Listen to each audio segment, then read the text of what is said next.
Bonjour, bonjour, bienvenue sur le plateau de Bâti-Journal TV. Nous sommes à Eurobois, Eurobois 2020 à Lyon. Et nous allons attaquer cette matinale, cette session d'émission avec monsieur Fabrice Poncet. Bonjour. Bonjour. Et avec vous, on va parler d'un sujet qui tient à cœur à tout le monde, c'est le cadre de vie. Et puis c'est le cadre de vie avec du bois français. Tout à fait. Voilà. Ça veut dire quoi, cadre de vie avec le bois et si possible avec du bois français ? Le cadre de vie, c'est l'idée de déborder un peu le seul aménagement, on va dire, de second œuvre, avec à la fois des questions d'agencement, de mobilier sur mesure, mais aussi de mobilier, de décoration. Et là, on essaye d'avoir le bois qui soit au maximum présent. Alors, avant d'aller un peu plus loin dans cette idée de cadre de vie en bois local et français, je vais vous demander de nous présenter la fabrique, parce que je n'ai pas dit que vous étiez gérant de la fabrique. Et la fabrique, qu'est-ce que c'est ? Alors la fabrique, tout à fait, c'est une ébénisterie que j'ai créée avec mon associé Nicolas Autric il y a 12 ans. Nous sommes basés à Lyon, nous sommes 25 personnes et on produit du mobilier, de l'agencement, on fait de la scénographie, on fait des pièces pour des artistes, on fait du mobilier liturgique. On essaye d'être assez éclectique à la fois dans nos techniques de fabrication, dans les matériaux qu'on utilise et dans les marchés qu'on adresse. Alors vous dites que vous êtes éclectique dans les matériaux utilisés, vous n'utilisez pas que le bois. Alors on conçoit avec beaucoup de matériaux, mais dans l'atelier, on ne transforme que le bois et les dérivés de bois. Alors on va aborder cette question du bois et du bois local, parce que pour vous, je crois que c'est important de travailler localement avec du bois local. Tout à fait. Pourquoi vous êtes-vous lancé dans cette démarche-là? Qu'est-ce qui fait que pour vous c'est intéressant de le faire? Alors ça fait partie des éléments qu'on voulait mettre dans le projet à la création il y a 12 ans. C'était les questions environnementales qui nous tenaient à cœur, entre autres. Et donc parmi les questions environnementales, il y a la question de la qualité de l'air intérieur, mais il y a aussi la question de l'impact carbone et de l'origine des bois qu'on travaille. Vous avez aujourd'hui à disposition, vous travaillez sur quel type de bois? C'est-à-dire que vous êtes sur du massif, du panneau? Alors on travaille à la fois du massif, du panneau de process et du panneau intermédiaire comme le contreplaqué et le 3 plis. Alors, on va décliner, on va dire, ces trois familles pour voir si vous trouvez votre bonheur en bois local. Mais est-ce que c'est une demande de vos clients aussi? Est-ce qu'on vous dit, voilà, moi je voudrais, on va prendre une église, un rétable, et je voudrais qu'il soit en bois? Alors, excusez-moi, je voudrais qu'il soit en bois local. Bois local, tout à fait. C'est vrai que ça fait partie des demandes qui nous sont faites. Les gens viennent aussi vers nous par rapport à l'identité qu'on peut avoir sur le sujet. Mais je crois que c'est aussi une évidence que les gens ont dans la tête, c'est que le bois, il y en a plein la France, et donc forcément, on doit pouvoir trouver son bonheur en bois français. Alors c'est vrai, effectivement, sur des bois massifs. Nous, on a exclu tous les bois exotiques, parce qu'on sait qu'on a une ressource de bois indigène qui nous permet de traiter toutes les situations. Y compris des bois qui ont des qualités des bois exotiques, comme le robinier. Exactement, le robinier ou dans une moindre mesure le châtaignier, mais qui sont des bois qui sont complètement imputrescibles et qu'on peut tout à fait utiliser en extérieur. Je reviens sur la demande du client. Est-ce qu'on vous dit, voilà, je voudrais, je vais prendre un autre exemple, un architecte qui vient vous voir pour un agencement de villa avec une cuisine. Je voudrais du chêne, je voudrais du frêne et je voudrais qu'il soit français. Ou est-ce qu'on vous dit, voilà, je voudrais quelque chose en bois? Alors, on nous dit en général, je voudrais un bois clair, je voudrais un bois sombre, ou alors du chêne, parce que le chêne, c'est vraiment l'essence par essence. L'essence noble, on va dire. L'essence noble, exactement. Et donc, c'est plutôt nous qui orientons les clients vers les différentes essences à notre disposition. On travaille en érable sycomore, on travaille en hêtre, on travaille en frêne, on travaille en chêne, en châtaignier. Voilà, vous ne leur dites pas on travaille avec un bois foncé, un bois clair ou un bois moins clair. Vous leur dites on travaille avec ce type d'essence qui va avoir tel type de propriété et de couleur. Exactement, à la fois de qualité mécanique, à la fois de propriété, et aussi il y a la couleur et il y a aussi la texture et le dessin du bois. Il y a des bois qui sont très flammés, il y en a qui ne le sont pas du tout. Voilà, donc ça c'est important. Donc en fait, c'est presque une petite formation, vous les informez, formez sur les bois qu'ils vont avoir. Complètement, et les gens sont très intéressés d'ailleurs. On leur montre ce que c'est qu'un plot, ce que c'est qu'un plateau, ce que c'est que l'aubier, qu'il faut enlever le cœur, comment on va fabriquer les plateaux. C'est quelque chose qui intéresse beaucoup les clients. Alors, ça c'est l'aspect bois en lui-même. Aujourd'hui, en bois massif, est-ce que vous trouvez, là où vous êtes, à Lyon, une ressource française et voire local? Oui, à Lyon, sans difficulté. On a des fournisseurs qui sont plutôt des négociants parce qu'on est une petite entreprise. Et on a des bois qui viennent de Bourgogne, Franche-Comté, Rhône-Alpes, Auvergne. Ouais, non, et avec ça, on arrive donc en fait, vous êtes vraiment... Là on peut dire qu'on est local et régional. Tout à fait. Et on arrive à avoir des bois massifs et aussi des panneaux de chêne qui sont transformés localement. D'accord, donc pour vous c'est important ça, hein, cet aspect local. Sur comment dire, les essences, est-ce que vous avez des difficultés pour en trouver certaines ou d'autres? Est-ce qu'il y a des choses à améliorer, on va dire, dans la fourniture? Non, on travaille rarement avec des essences rares, justement, parce qu'on a effectivement un peu de difficulté à les trouver sur des fruitiers, des choses comme ça. Mais dans l'ensemble, la demande, elle se concentre sur 7-8 essences. On ne trouve plus de noyer? Ah, j'ai oublié le noyer. Si, on travaille beaucoup de noyers. Il y a des très beaux stocks de noyers très anciens chez un certain nombre de fournisseurs. C'est le merisier qui est peut-être un peu plus difficile à trouver. On le trouve aussi. On le trouve aussi. Ouais, bon, vous voyez, j'en ai oublié pas 2. Mais donnez-moi une essence. Je pense qu'il y a des petits fruitiers, petits des poiriers, des choses comme ça. Voilà. D'accord. Alors ça, c'est l'aspect bois massif. On a fait le tour du bois massif. Oui, sur le bois massif, je crois. Après, il faut avoir en tête qu'il y a des qualités et des inconvénients au bois, hein, puisque c'est un peu une phrase bateau, mais le bois continue de vivre tout au long de sa vie. Et donc, il faut bien prendre en compte les déformations qui peuvent survenir du fait de la climatisation, de l'exposition derrière une baie vitrée. Un plateau de table en bois massif, il faut savoir qu'il va vivre, et donc il faut savoir le travailler comme il faut, et que les clients soient aussi informés de ce qui peut se passer avec leurs produits. Voilà, parce que ça bouge, hein, le bois, ça vit. Exactement. Ça patine. On va parler des panneaux. Oui. Est-ce que vous trouvez des panneaux en bois locaux?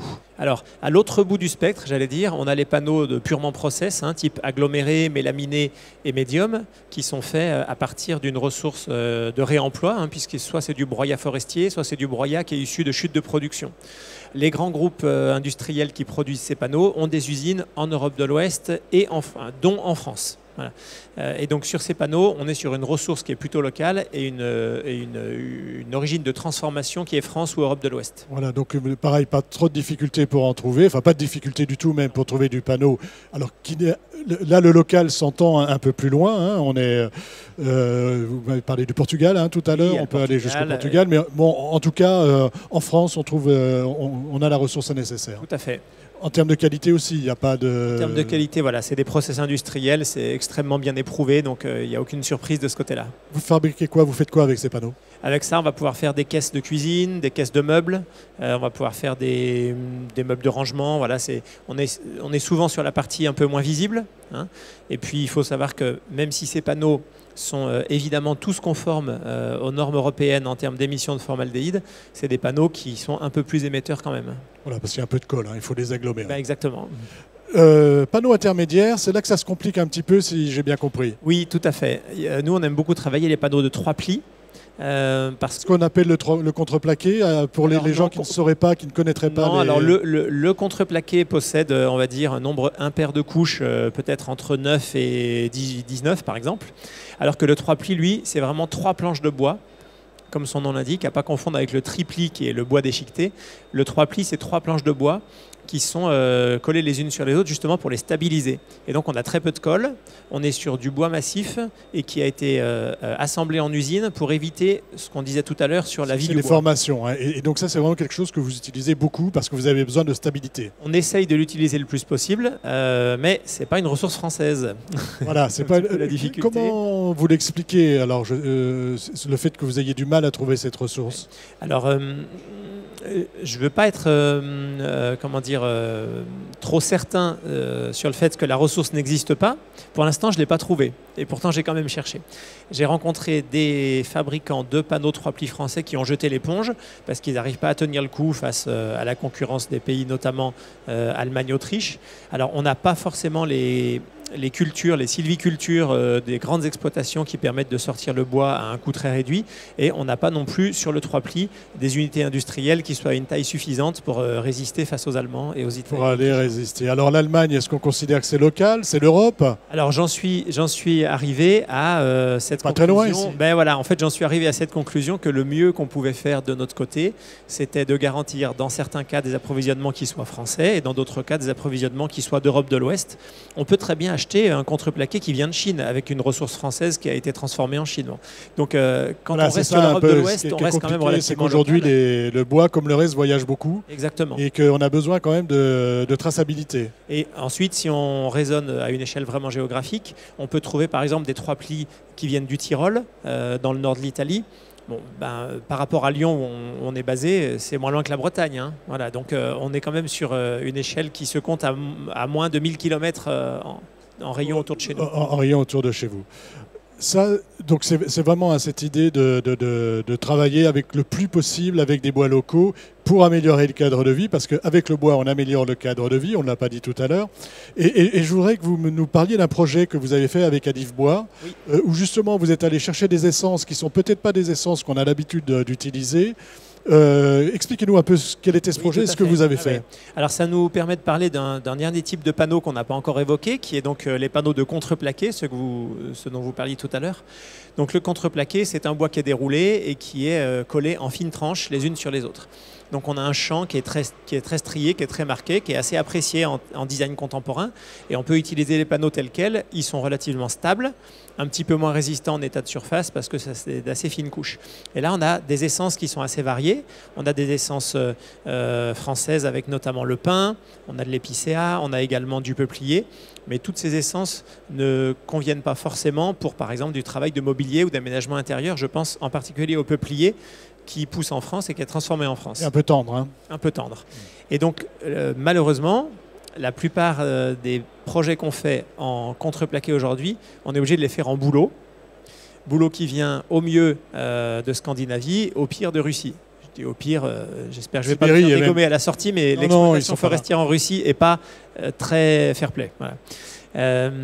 Et donc on a essayé avec le groupe Malvaux, dans le cadre de ce programme Adif Bois, sur un projet qui s'appelait Apart, de créer un aménagement, un agencement du cadre de vie qui soit modulable à la fois en termes d'espace, de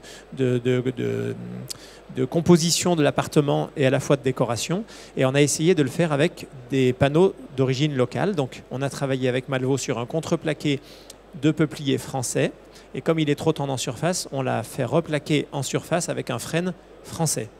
Et donc on se trouve avec un panneau qui esthétiquement est de qualité et en termes de résistance mécanique est suffisant.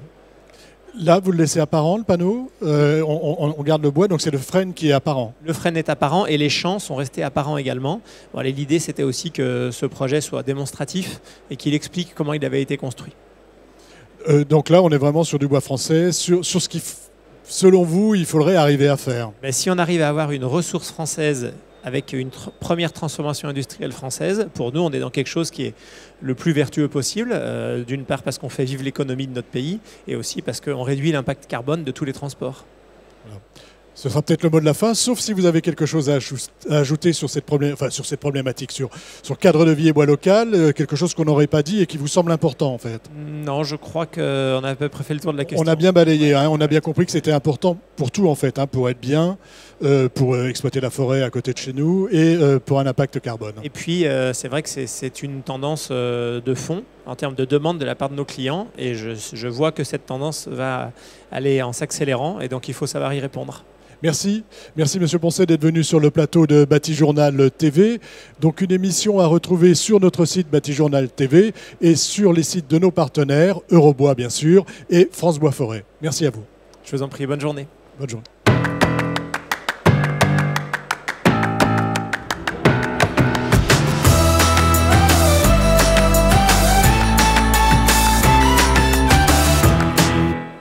Allez, super.